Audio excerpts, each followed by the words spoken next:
السلام علیکم۔ 30 اکتوبر 2023 کا ایک ٹویٹ الطاف حسین صاحب کا، جو میں آپ کو جس کے بارے میں ڈیٹیل میں بتاتا ہوں۔ پاکستان کی 76 سالہ تاریخ کا جائزہ لیں اور خصوصاً پاکستان آرمی کے سربراہ آرمی چیف کے بیانات، تقریر، کور کمانڈرز کے اجلاس یا فارمیشن کمانڈرز کے اجلاس سے خطابات کا مشاہدہ کریں۔ اپنے خطابات میں وہ جو بھی اظہار خیال کر رہے ہیں، ان میں وہ قوم کو پاکستان سے محبت و عقیدت اور شہید و غازی ہونے کا درس تو بہت دیتے ہوئے نظر آئیں گے۔ آرمی چیف اپنی مدت ملازمت کے دوران اپنے خطابات میں پاکستان سب سے پہلے، پاکستان کی بقا و سلامتی کے لیے سینہ سپر ہونے، پاکستان کی طرف میلی آنکھ سے دیکھنے والے دشمن کو منہ توڑ جواب دینے اور ہر مشکل وقت میں قوم کو قربانی اور اتحاد کی باتیں کرتے ہوئے بھی دکھائی دیں گے۔ مگر آرمی چیف کے عہدے سے ریٹائر ہونے کے بعد وہ اپنے ہی دیے ہوئے درس کو یکسر بھول جاتے ہیں اور ریٹائرمنٹ کے بعد آرمی چیف اور بڑی شہرت کے حامل دیگر فوجی جنرل صاحبان بما اہل و عیال بیرون ملک منتقل ہو جاتے ہیں، اور آرمی چیف کے ساتھ ساتھ جو جنرلز ہوتے ہیں ان کے علاوہ عدلیہ کے بھی عہدیداران، چیف جسٹس حضرات بھی تقریباً باہر ہی ملک میں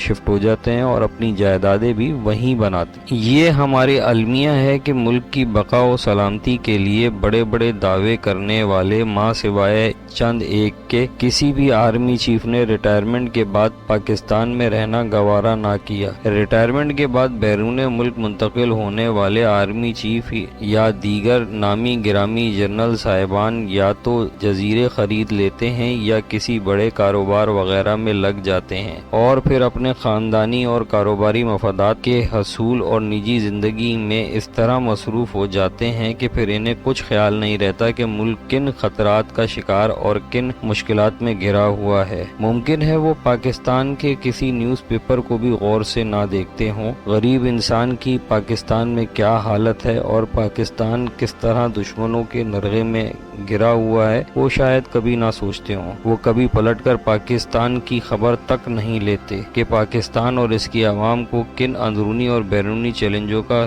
اور مشکلات کا سامنا ہے۔ ماضی میں ریٹائر ہونے والے آرمی چیف اور چوٹی کے شہرت یافتہ دیگر جنرل صاحبان و ججز حضرات اس مفاد پرستانہ طرز عمل کو دیکھنے کے بعد اللہ تعالیٰ سے میری گزارش ہے کہ وہ موجودہ army chief general Asim Munir صاحب اور